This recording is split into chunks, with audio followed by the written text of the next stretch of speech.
Del Hijo y del Espíritu Santo. Amén. Gloria al Padre, y al Hijo, y al Espíritu Santo. Como era en el principio, ahora y siempre, por los siglos de los siglos. Amén. San Ignacio de Loyola, Alabamos. en el nombre del Padre, y del Hijo, y del Espíritu Santo. Amén.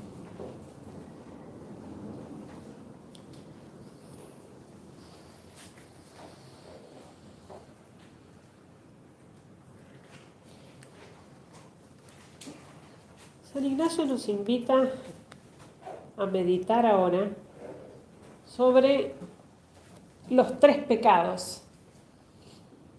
Así le llama esta meditación.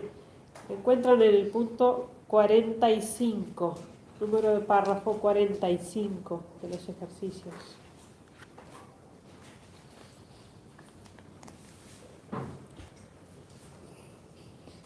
Y ya estas meditaciones están armadas como meditaciones. Miren que les dije que todo lo que vimos lo anterior eran en realidad consideraciones, que de hecho están en un párrafo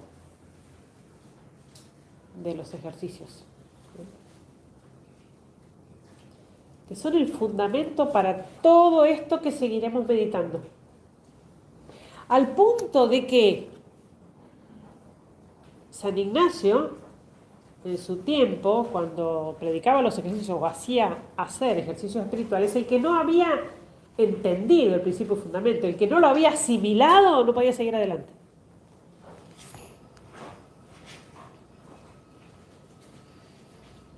Es que si no entendimos eso,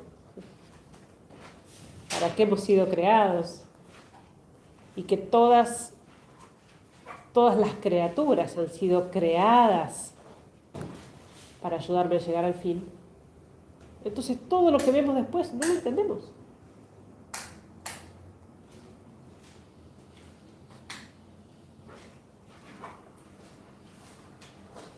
Entonces esta meditación ya tiene estructura de meditación, al modo ignaciano, que probablemente muchos de ustedes conocen ya, y que es muy útil también para aprender a rezar.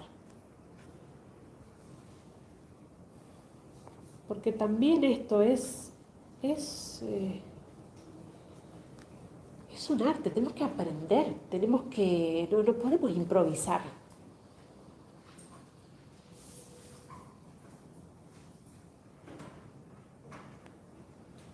Y por eso San Ignacio propone este modo de estructurar la meditación, y es uno de los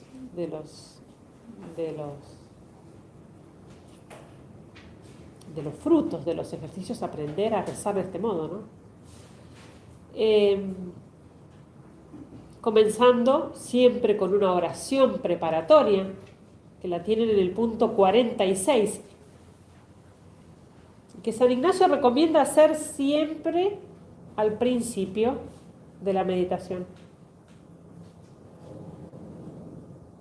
Es pedir gracia a Dios nuestro Señor para que todas mis intenciones, acciones y operaciones se ordenen puramente al servicio y alabanza de su divina majestad. Pedirle a Dios que todas mis intenciones, acciones y operaciones, que yo íntegramente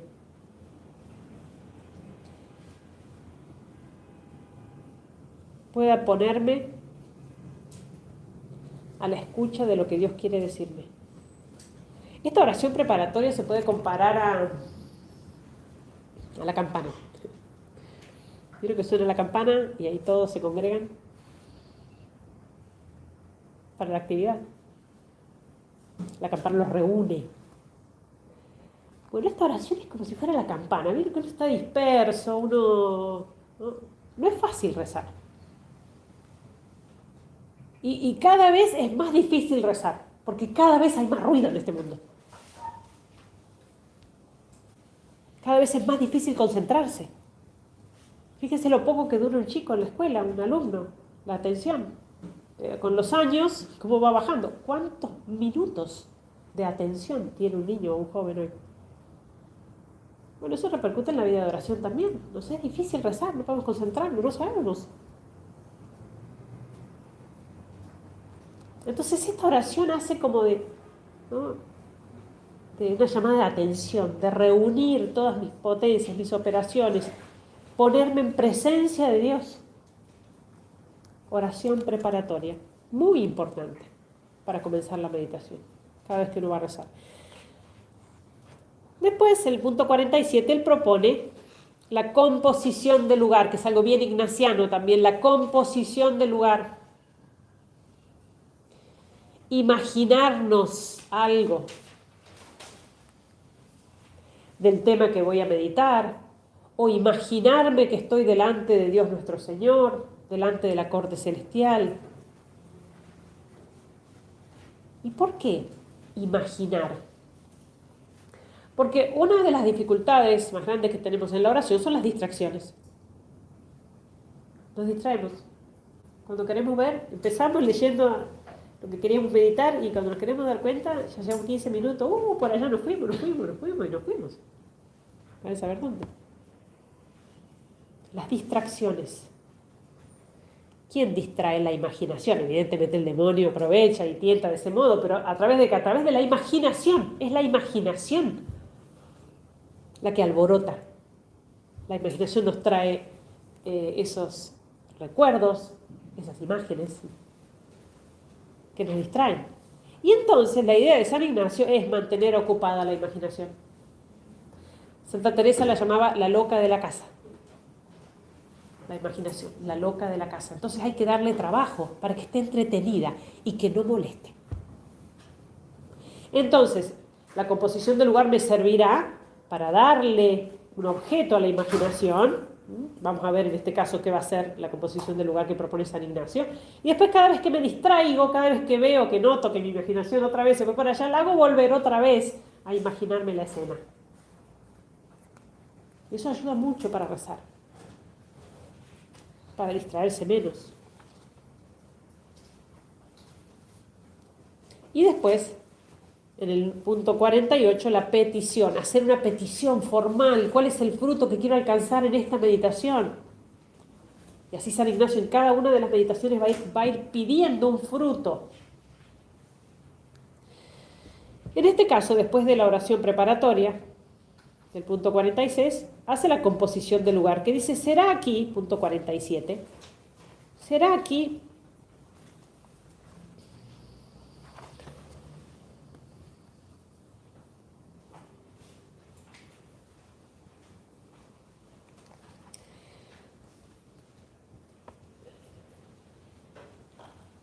será ver, al final del párrafo lo encuentran, porque después da todos los ejemplos primero de composición del lugar, y sobre el final del párrafo dice, será ver con la vista imaginativa y considerar que mi alma está encarcelada en este cuerpo sujeto a corrupción, y todo el compuesto en este valle, como desterrado entre brutos animales. Fíjense la composición del lugar que hace. Tremenda. Ay, qué fuerte eso. Ay, qué fuerte lo de San Ignacio. Podría ser una cosa más suave, una cosa menos chocante.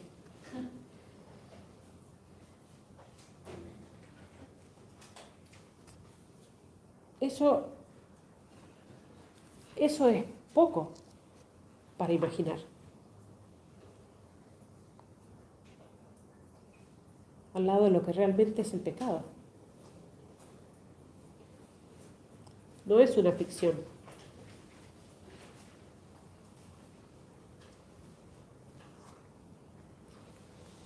El alma en pecado queda esclava de Satanás. Otra que vivir entre brutos animales.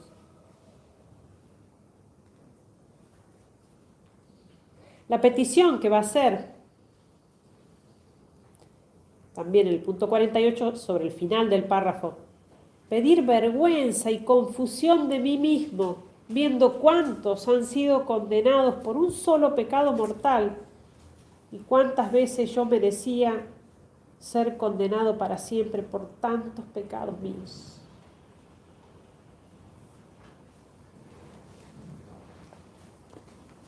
Lo que pedimos es vergüenza y confusión.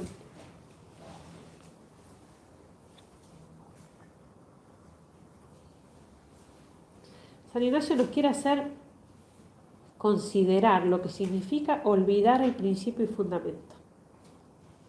Porque eso es el pecado, es rechazar a Dios y volverse desordenadamente hacia las criaturas. Eso es el pecado. Y nos hace reflexionar en esta meditación sobre el pecado en los demás. De hecho, vamos a ver el pecado de los ángeles, el pecado de Adán y Eva y el pecado de un hombre cualquiera, el pecado mortal de un hombre cualquiera. San Ignacio, fíjese, si era vivo, nos hace que ponderemos la gravedad del pecado viéndolo en otros, porque eso nos sale de taquito. Ver lo grave que es el pecado cuando lo vemos en otro. ¡Ah! Tremendo lo que hizo. Mirá lo que hace. Gravísimo, gravísimo. Yo no puedo entender cómo... Es ahí cuando podemos ponderar la gravedad del pecado. Porque si empezáramos por verlo nosotros mismos, ¡ay! Tenemos todas las excusas. Lo que pasa es que yo no sabía bien.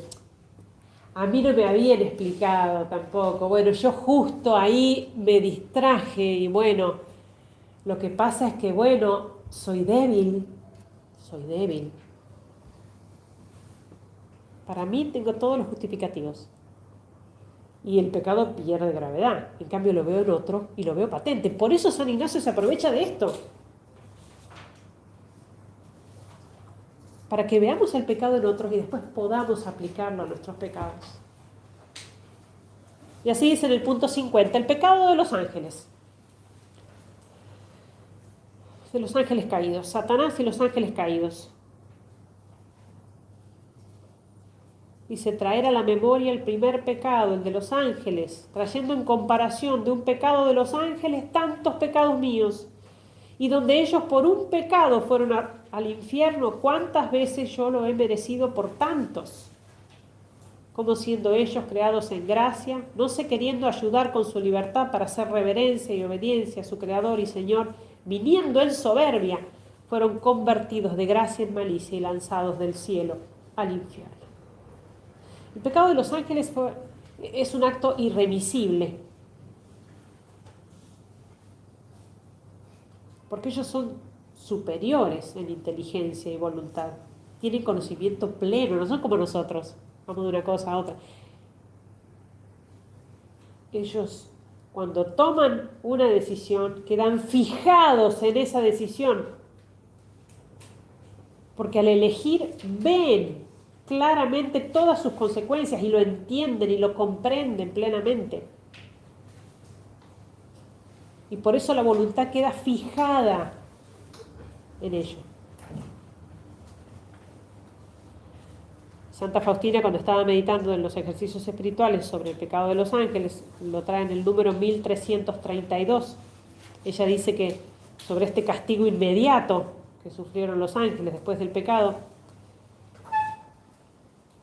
le pregunta a Jesús, ¿por qué fue así? Y Jesús le dice, por su profundo conocimiento de Dios. Ningún hombre en la tierra, aunque fuera un gran santo, tiene tal conocimiento de Dios como un ángel.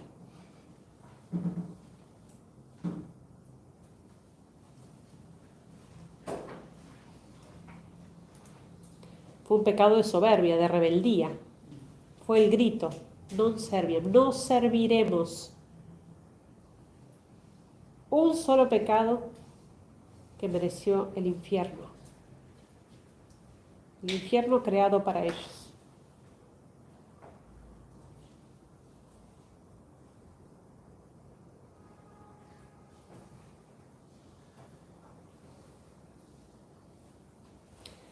Así es castigado un solo pecado, un pecado que duró un instante. Así castiga un Dios que es infinitamente justo y sabio. Así castiga un Dios infinitamente misericordioso, que se hizo hombre para morir en una cruz por los hombres. Por lo tanto, la malicia del pecado mortal es inmensa, o tal acto de la justicia divina es inexplicable.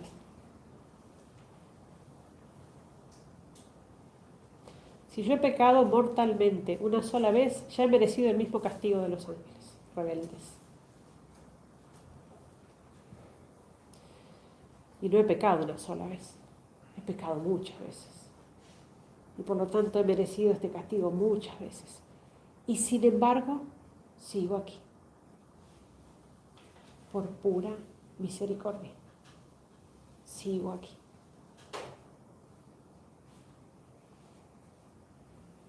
Dios me sigue dando una nueva oportunidad. Y así dice Santa Faustina, 1332. Conmigo, miserable como soy, te has mostrado misericordioso tantas veces. Me llevas en el seno de tu misericordia y me perdonarás siempre cuando el corazón contrito te suplique perdón. El pecado de Adán y Eva, número 51 de los ejercicios. Traer las tres potencias sobre el pecado de Adán y Eva, trayendo a la memoria cómo por el tal pecado hicieron tanto tiempo penitencia y cuánta corrupción vino en el género humano, andando tanta gente para el infierno. Adán fue creado en el campo damasceno y puesto en el paraíso terrenal, y Eva ser criada de su costilla, siendo vedados que no comiesen del árbol de la ciencia, y ellos comiendo y asimismo pecando, y después lanzados del paraíso, vivieron sin la justicia original que habían perdido toda su vida en muchos trabajos y mucha penitencia. Ellos fueron creados en el paraíso, llenos de gracia, de ciencia, sin dolor, sin sufrimiento, sin enfermedades,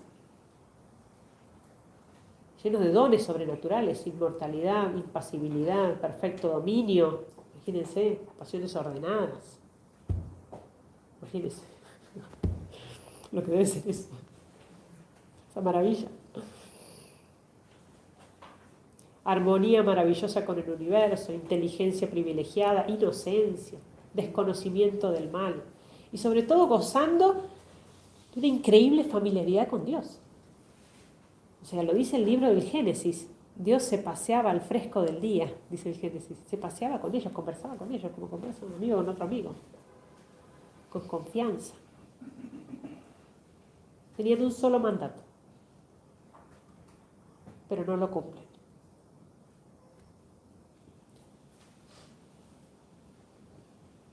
Ellos quisieron decidir lo que estaba bien y lo que estaba mal.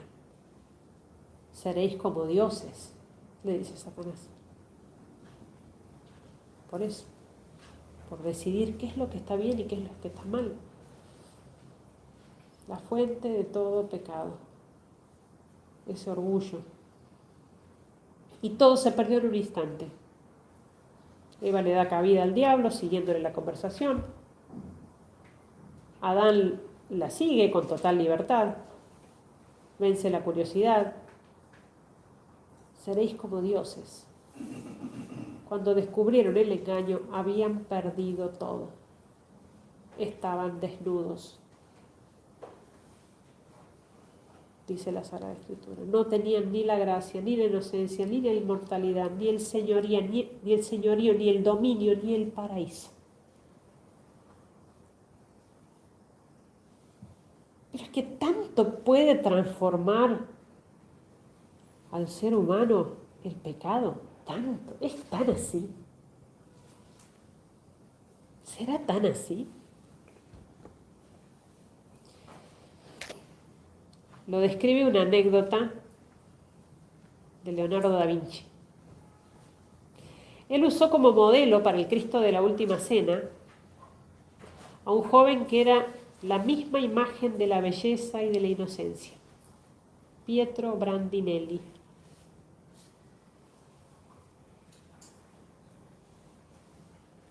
Él fue el modelo de Cristo en la Última Cena para Leonardo da Vinci. Cuando un año más tarde quiso pintar al Judas de ese cuadro, no encontraba un modelo adecuado para que representara todo lo contrario del Cristo que había pintado. Quería una imagen que mostrara la desesperación, el rebajamiento, la esclavitud del pecado, la deformidad del hombre atormentado. Fue a buscar un modelo en los barrios bajos de Milán, entre las tabernas y los prostíbulos. Entrando en un bar, vio a un hombre que era lo que buscaba. Lo contrató para que posara para él sin decirle de qué y se lo llevó. Cuando entraron en su estudio y el hombre vio el Cristo pintado y que debía posar como Judas, se largó a llorar. Cuando le preguntó Leonardo da Vinci qué le pasaba, este le respondió: es que no me ha reconocido, tanto cambié en un año. Yo soy el mismo Pietro Brandinelli que allí figura de Cristo. Bastó un año de pecado para parecer un anticristo.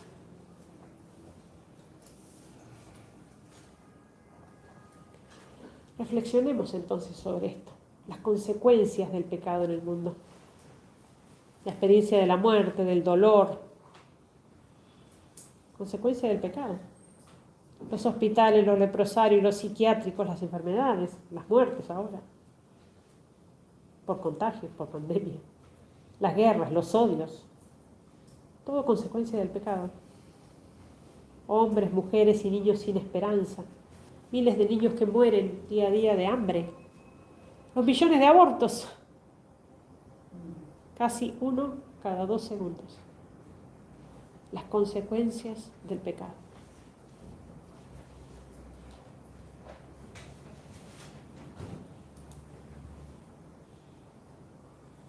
Y después hay quienes se atreven a decir que no hubo pecado original, que lo de la Biblia es un cuentito que se le dice a los chicos en el catecismo. Pero tampoco hay que tomarlo así como pecado original. Y lo creen, lo dicen, y lo creen y lo enseñan. Lo enseñan en la catequesis. Entonces todo esto que acabo de nombrar no tiene explicación de dónde salió todo esto. Si no hubo pecado original.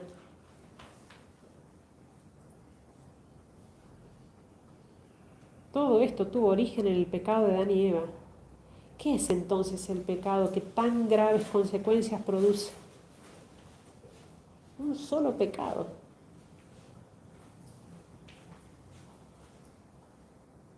¿Qué malicia encerrará este misterio del pecado del hombre si Dios así lo castiga? Dios que es todo amor y misericordia.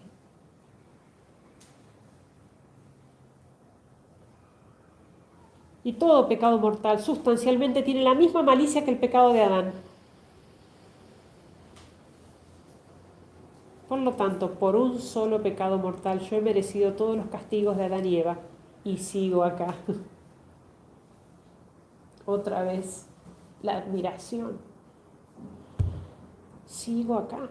Dios me sigue teniendo misericordia. Tengo que darme cuenta de eso. Tercero, el pecado del hombre. El pecado de un hombre cualquiera. Número 52.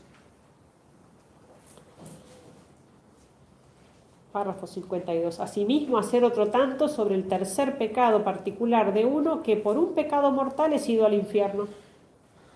Y otros muchos 50 por menos pecados que yo he hecho. Trayendo a la memoria la gravedad y malicia del pecado, discurrir con el entendimiento cómo en el pecar y hacer contra la bondad infinita, justamente ha sido condenado para siempre.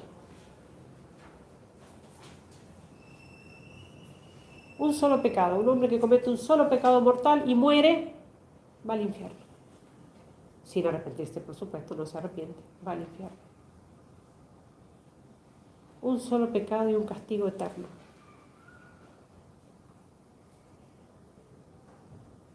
Porque el pecado es una ofensa de suyo infinita,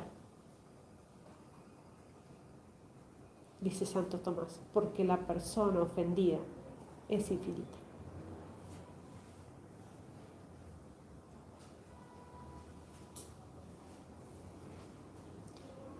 ¿Y quién es el que castiga con este infierno eterno? Dios, cuya justicia no puede castigar más de lo merecido. Por su justicia, no puede. Dios cuya misericordia siempre castiga menos de lo merecido. Dios cuya sabiduría no puede obrar con pasión, apasionadamente, digamos. No puede. Un solo pecado y tal castigo. ¿Y nosotros cuántos pecados hemos cometido? ¿Acaso mi vida no es una vida de abuso de la misericordia divina? ¿Hasta cuándo seguiré así? El precio de mi pecado es un Dios hecho hombre y muerto en cruz para pagar mis cuentas. La gran obra de la misericordia.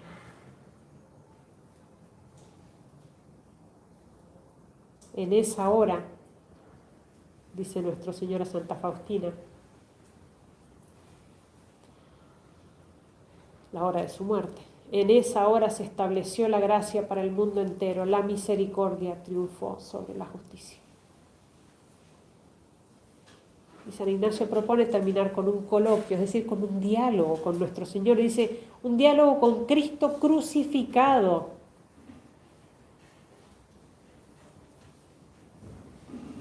Hablando como un amigo habla con otro amigo, imaginando a nuestro Señor puesto en cruz, como de creador es venido a hacerse hombre y de vida eterna, muerte temporal y así a morir por mis pecados, dice.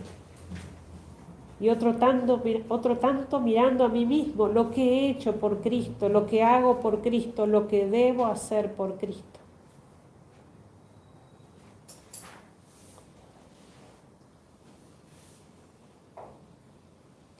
¿Quién sois vos, Señor? ¿Qué hacéis en la cruz tan escarnecido? ¿Para qué permanecéis allí? ¿Y yo? ¿Qué soy? ¿Qué he hecho por Cristo? ¿Qué hago por Cristo? ¿Qué he de hacer por Cristo? Gloria al Padre, y al Hijo, y al Espíritu Santo. Como era en el principio, ahora y siempre,